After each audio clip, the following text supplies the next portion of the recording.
Hi Internet, Ninh here, and this guide is to tell you how to turn an ordinary guitar into something that you're completely happy with. Okay guys, step number one is deciding what you actually want out of the guitar. Now, what I want out of a guitar may not be the same as what you want out of a guitar. And we're going to have to start with the sound that you want, which dictates what pickups and electronics you use. What strings that you want, what colour and finish that you want. Now, I picked up this Yamaha Pacifica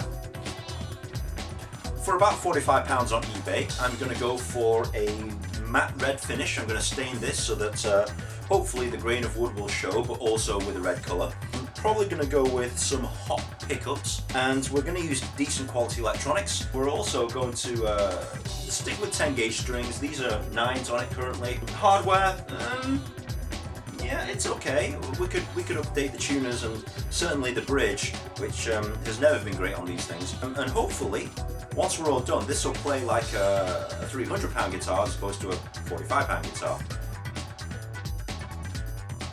Now, tip for you guys, a lot of people will whip off the strings immediately and then proceed to take out the screws to take out the scratch plate with all the electronics on it.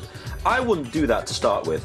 What I would do is I would unsolder one of the leads that's attached to the back of the claw here, and I'd also unsolder the input jack. Now, I would do this first before absolutely anything, so that when I do come to take off the strings, and when I do invariably take off the screws, it would just lift completely out, and then there's no messing around. It's a lot easier that way, and it's also a damn sight quicker. Body is now stripped, and if you want to make any hardware changes, I strongly suggest you do it now. So I'm going to go with a brand new tremolo, a Wilkinson knife edge tremolo, and for that I needed to drill in and hammer in 2 posts. One tip for you though, if you are going to hammer them in, make sure you hammer them in on something soft, otherwise you end up with horrible dints in and around your woodwork. So now I have to kind of fill all those up with wood filler now. Break out the wood filler, and you're just going to fill in any holes. Okay, wood filling done. As you can see, there's a lot of dings on the guitar. Time to fine sand it down now, and let's see what it looks like. After sanding has been completed, and trust me, this took absolutely forever to sand. Oh dear God. The next stage is to darken the grains. Now, traditionally, you're meant to use various black inks and then sand it down, but the problem is, sanding it has been very, very painful. So instead, I'm going to be using a blowtorch. That's right guys, I'm going to be flaming the grains so that we get this nice blackened grain effect, and hopefully it'll achieve the same thing without completely wrecking the guitar. This is pretty much the effect I was going for, you know, the dark black grains. If you didn't want to flame your guitar like I did and wanted to play it safe, what you would do is you would get some of this stuff, which is wood dye, and you would paint it black first, and then you'd sand off the excess, and then you'd be left with something like this. Me, I got lazy. I decided to just torch the guitar. If you don't want the black grains, you can skip to this next step. What you want, once again, is the wood dye, and you follow the instructions on the back, which is now covered in ink, to mix your dye together. And I'm just going to apply this with normal cotton wool. And it's dead easy. All you got to do is, once you've got the colour on, just rub it in. Just rub it in, and make sure that it's a nice even coat everywhere. Let's begin. I've only done the one side right now, but that's hopefully what my guitar would look like. And that's pretty much the effect I was going for. The nice black dark grains. I think I burned it a bit too much here and here. But other than that, it looks pretty much spot on to what I wanted it to look like. So after the paint dye layer, it looks great, apart from the fact that the dye was running off the wood a lot. So I ended up spraying some clear coat on the guitar, and ended up using my car, oh yes, my car, as a makeshift paint spray oven. So that's a handy tip for you. If it's a nice day like it is today, use your car as an oven and your guitar dries quicker. After the paint is dry and a quick polish with the car polish, it kind of looks like this. It's not completely mirror shine because I didn't actually flatten the paintwork beforehand. I wanted the kind of the varnish look, but overall this is pretty much how I wanted it to look. So yeah, body, complete. Okay guys, the neck. If any of you are thinking about adding any hardware to your necks, now's the time to do it. So what I've done is I've added a string bar, got rid of the string tree up here, and just added a string bar. These are dead cheap, they cost like $2 on eBay or wherever else you can find it. I also decided to put Wilkinson tuners in. I got rid of the old stock tuners. There was nothing wrong with the old tuners, but fancied a change. When you're trying to set up the frets, make sure that you've got something that's long and flat like this.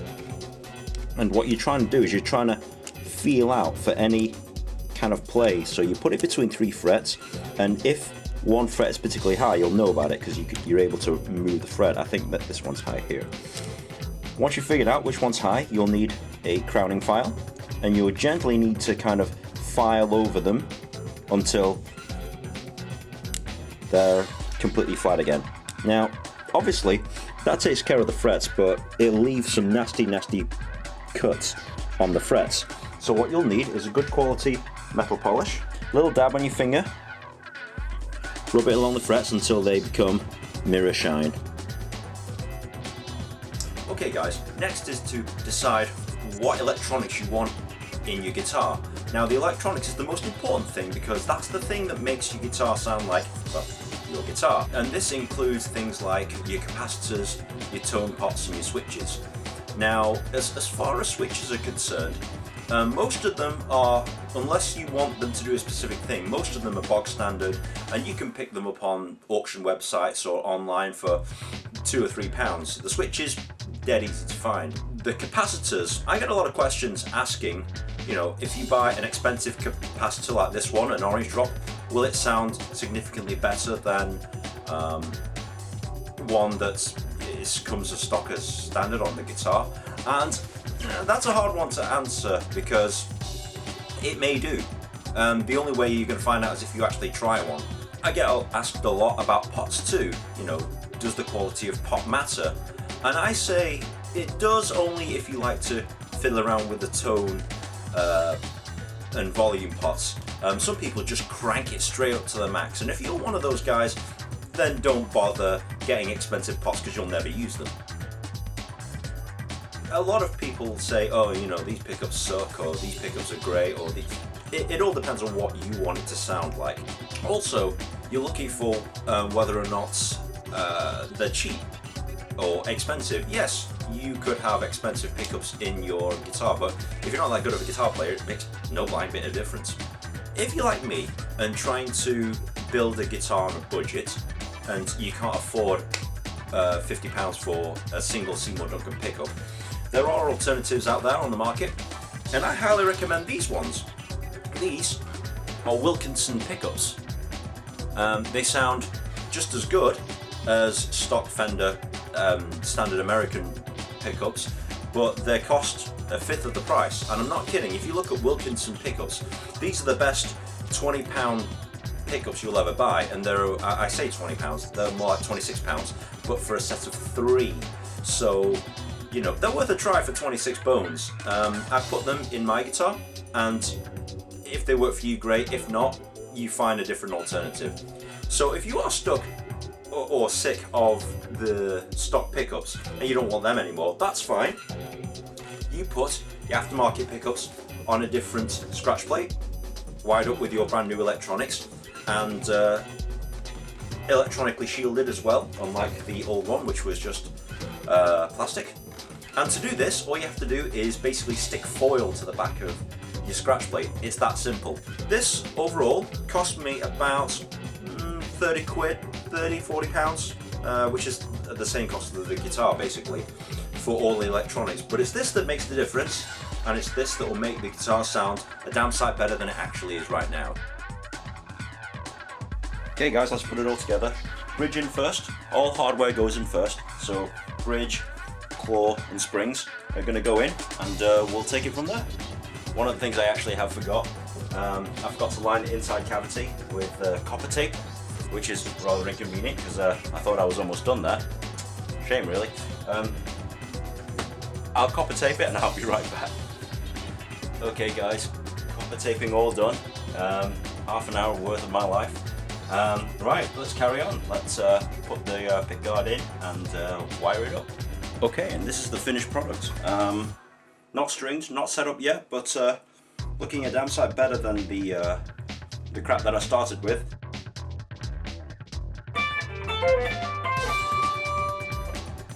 Sounds pretty good. This guitar was a lot louder than what it used to be. It just absolutely rings out. The sustain from the new bridge, it is quite good.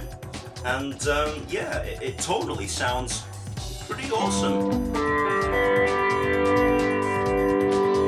Sounds great. The only thing that I had to do was change the string bar, because I couldn't actually do the truss rod adjustments. So bear that in mind if you're installing a string bar. But overall, I'm very happy with this. It cost less than £100 to completely do from start to finish, and this is better than any £100 guitar that you'll ever find. So yeah, very happy with that. If you guys want to follow along, please follow the instructions. Likewise, rate, comment, subscribe, and hopefully you'll see another one of these soon. Alright, take care.